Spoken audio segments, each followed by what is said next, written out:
Mais je suis venu te parler tout simplement de quelque chose de très très simple. Quelque chose qui est l'amour. D'ailleurs, des valeurs importantes que nous sommes en train de perdre aujourd'hui.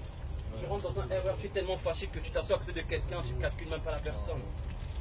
Tu ne peux même pas donner un sourire à quelqu'un. D'ailleurs, dire même bonsoir, ça devient bizarre. Tu dis bonsoir à quelqu'un, la personne te regarde mal parce qu'on a peur. Mais pourquoi on a peur? Parce que la société d'aujourd'hui nous inculque cette peur. On a peur du différent, mais pendant que les cultures sont la meilleure chose de ce monde. Parce que tu regardes ton prochain, ton voisin qui est noir, qui est chinois, qui est blanc. C'est faux, c'est de montrer du bien, partager un peu. Mais il y a quelqu'un qui a dit aime ton prochain comme toi-même. Ne fais pas aux autres ce que tu voudrais qu'on ne te fasse pas. Cette personne, c'est Jésus-Christ. Il a marqué l'histoire. Ce n'est pas pour rien qu'on est en 2015 après Jésus-Christ. Je sais qu'il y a des athées et vous allez sûrement vous dire comment tu peux croire encore en Jésus-Christ en 2015 et bientôt en 2016. Laissez-moi vous dire, dans ce RER là où nous sommes, est-ce que ce RER est tombé du ciel? Non. Et toi alors tu es une création parfaite, est-ce que tu viens vraiment des singes? Et les singes aujourd'hui ne se transforment toujours pas. Pose-toi cette question. Aujourd'hui on se dit qu'on connaît tout.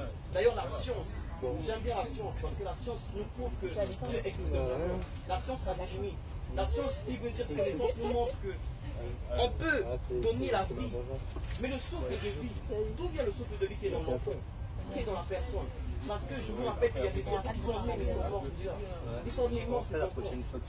Et d'où vient le souffle de vie qui donne la vie? Aujourd'hui, tu te dis, je crois pas en Dieu, mais le vent, est-ce que tu as déjà vu où tu le sens? D'ailleurs, tu sais que tu as une âme, tu as un esprit. Est-ce que tu as déjà vu ton âme et ton esprit? Non. Dieu existe réellement. Vivre sans lui, c'est possible, mais mourir sans lui sera dur. C'est ça la question.